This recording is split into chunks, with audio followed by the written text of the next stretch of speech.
नमस्कार आमी अर्पिता ग्रामांचलेर सकल पुरानो रान्ना पेते आमार चैनलटी अवश्यई सबस्क्राइब करे राखबेन। आमी नित्य प्रयोजनीय सकल रान्नाई खूब सहजभावे आपनादेर सामने तुले धरार चेष्टा करी। तो आज करछि आमी कुमड़ो भाजी, खूबई सहज किन्तु खेते हय किन्तु असाधारण। एकटु अन्यभावे करछि।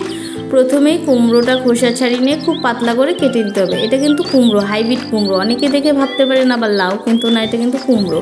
তারপর কুমড়োটা খুব চিকন চিকন করে কেটে নিতে হবে প্রথমেই। তারপর কিছুটা পরিমাণ নুন মাখিয়ে রাখতে হবে। এতে কি হবে, কুমড়োর থেকে অনেকটা জল বেরিয়ে যাবে আর কুমড়ো ভাজিটা হবে খুবই ঝরঝরে। তারপর জলটা ফেলে দিয়ে ভালো করে ধুয়ে নিয়ে আবার জলটা নিংড়ে নিতে হবে ঝরঝরে করে। তারপর কড়া বসিয়ে দিয়ে কড়াতে তেল দিয়ে কিছু কুচি করা পেঁয়াজ, কাঁচা লঙ্কা সব কিছু দিয়ে লালচে হয়ে একটু ভেজে নিয়ে দিয়ে দেবো কুমড়োটা দিয়ে নুন হলুদ দিয়ে কিছুক্ষণ নেড়ে চেড়ে লালচে করে কিন্তু ভেজে নিতে হবে। নুনটা দিতে হবে খুবই সামান্য, কেননা এখানে আগের থেকেই নুন দিয়ে মাখিয়ে রেখেছিলাম।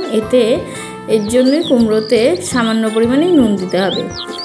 তারপর আর কিছুক্ষণ নাড়িয়ে চাড়িয়ে খুব হালকা আঁচে চাপা দিয়ে ভেজে নিতে হবে। চাপা দিলে কি হবে, একদিকে সেদ্ধ হয়ে যাবে, ভাজাও হয়ে যাবে। তারপর নাড়িয়ে চাড়িয়ে নামিয়ে নিন। দারুণ খেতে হয়, কিন্তু একবার হলেও ট্রাই করতে পারেন।